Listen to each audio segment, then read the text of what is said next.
बिल्कुल खड़ा हूँ उनके हुक्म के मुताबिक और इंशाल्लाह ये सीट जीत के उनकी झोली में डालेंगे। देखें अरसा 40 साल गुजर गया, यहाँ लोग मुख्तलिफ पार्टी के मेंबर्स भी, लेकिन अरसे 40 साल से ये मसाइल का मब्बा बनता गया। मसाइल बड़े हैं, कम नहीं हुए। इसमें सबसे बड़ा मसला है पानी की चोरी। पानी ना होना एक और बात है, पानी की चोरी करना एक और बात है। यहाँ जो बरसदार पार्टी रही हैं उन्होंने दबा के यहाँ पे पानी चोरी किया, और अभी तो 1.5-2 साल से पानी की एक बूंद भी लोगों के पास नहीं है। करबला का हाल कर दिया इन्होंने यहाँ पे इस बल्दिया टाउन में, और करोड़ों रुपए जो है महाना वो कमाते हैं पानी चोरी करके। और यहाँ का गरीब जो है हर दफ़ा हर महीने 4 से 5 हज़ार रुपये का पानी अपने बच्चों के लिए ख़रीदता है। और आप समझते हैं जिसकी 30,000 तनख्वाह है, उसके 2 बच्चे हैं और मियाँ बीवी जो है वो 30,000 में ख़र्चा पूरा नहीं कर सकते। तो इसका मतलब ये है कि वो अपना और अपने बच्चों का पेट काट के पानी ख़रीदता है। तो मैं ये आपके तवज्जो से बताना चाहता हूँ कि ये चोरी बंद होनी चाहिए, और जो भी यहाँ पे लोग हैं सियासी पार्टी के, उनको रोकना चाहिए हाई अफ्स को कि भाई ये पानी चोरी ना हो, और ये एक बुनियादी हक है किसी भी शहरी का, उसको मिलना चाहिए। जी हाँ, देखिए 16 महीने जो शहबाज साहब के पास हुकूमत रही है वो 13 अलाइंस की हुकूमत थी।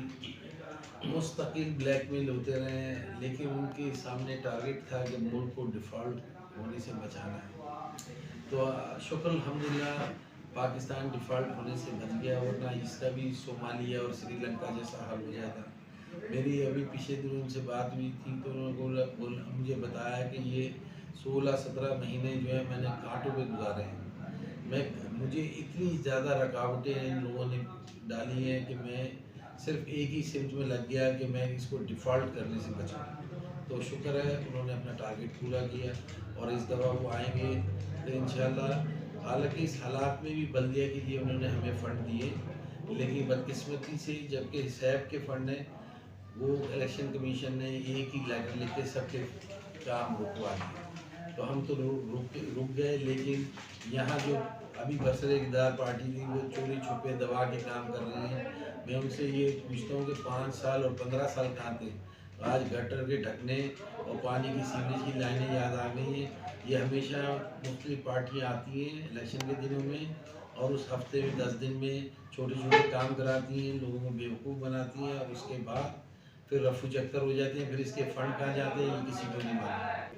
इलेक्शन कमीशन को मुसलसल हमने भी कंप्लेन की है, PQM ने भी की है, जमात इस्लामी ने भी की है, लेकिन वो पता नहीं कहाँ मसरूफ़ है, वो सिर्फ देख ही नहीं रहे, जो कि ये बहुत ज़रूरी है क्योंकि इलेक्शन कमीशन के रूल्स की खिलाफ वर्जी है। ये बहुत सख्त जो काम करना चाहिए था वो किया नहीं है। अब वो दर्जी की तरह जो किसी का नेफा बना रहे हैं, किसी की आस्तीन सईदी कर रहे हैं, और फिर वो कुछ दिनों के बाद लोगों से वोट लेंगे और फिर वही हाल होगा जो होना है।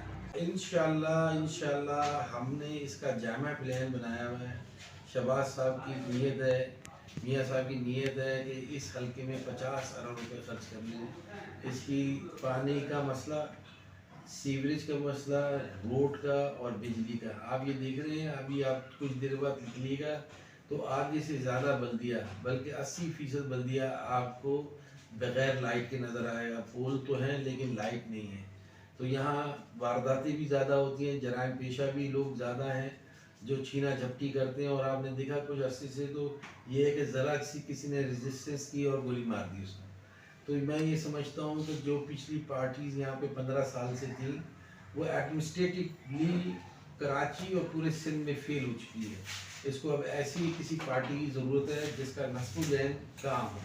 और इंशाल्लाह आपने देखा 2013 में से पहले मियाँ साहब से लोग कहते थे कि मियाँ साहब हमें कुछ नहीं चाहिए, हमें अमन दें, तो उन्होंने अपना वादा निभाया। और अब ये वादा कर रहे हैं कि हम बल्दिया टाउन को ठीक करके एक मॉडल टाउन बनाएंगे पूरे कराची के लिए और पूरे सिंध के लिए, और बताएंगे काम कैसे होता है।